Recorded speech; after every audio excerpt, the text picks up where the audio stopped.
بسم الله الرحمن الرحيم هل أتى على الإنسان حين من الدهر لم يكن شيئا مذكورا. Bab ketiga, periode Mekah. Di dalam bab ini penulis Hafizahullah Ta'ala menyebutkan 11 pembahasan penting. Pembahasan yang pertama, gangguan kaum musyrikin kepada Nabi SAW dan para sahabatnya. Ketika kaum musyrikin melihat kebenaran dakwah Nabi SAW dan semakin bertambahnya pengikut beliau, mereka pun berusaha mengganggu kaum muslimin dengan gangguan yang berat.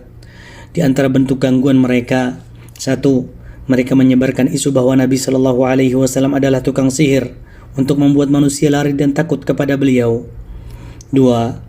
Mereka menyebarkan isu bahwa Nabi SAW adalah orang gila agar manusia menganggap beliau orang bodoh. 3.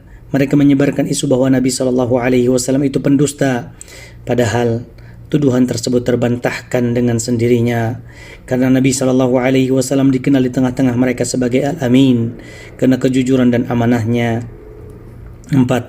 Beliau SAW dan risalah yang dibawanya senantiasa dicemooh. 5. Membuat kekacauan dan kegaduhan untuk menghalangi manusia dari mendengarkan wahyu dan apa yang dibawa oleh Nabi SAW. 6. Menyambut orang-orang yang datang dari luar kota Makkah untuk ibadah umroh, haji atau selainnya dengan tujuan memperingatkan mereka agar menjauhi Nabi SAW.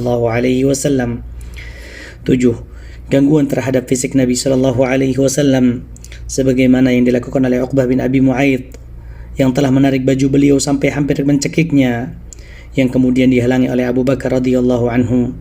Dan ia juga pernah melemparkan kotoran isi perut unta ke atas tubuh Nabi SAW, yang kemudian diangkat oleh putri beliau yang bernama Fatimah radhiyallahu anha. 8.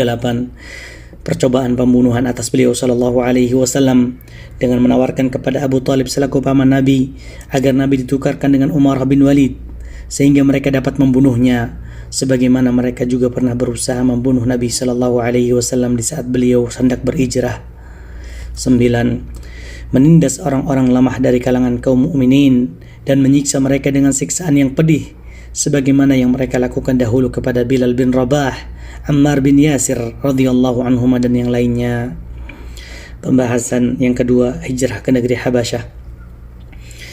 Ketika kaum kufar Quraisy khawatir dengan semakin banyaknya jumlah kaum muslimin, mereka pun semakin gencar meningkatkan gangguan dan siksaannya kepada Nabi SAW. Maka Rasulullah SAW mengizinkan kaum muslimin untuk berhijrah ke negeri Habasyah. Beliau SAW bersabda, sesungguhnya di sana ada seorang raja yang tidak berbuat zalim kepada manusia yang ada di sekitarnya.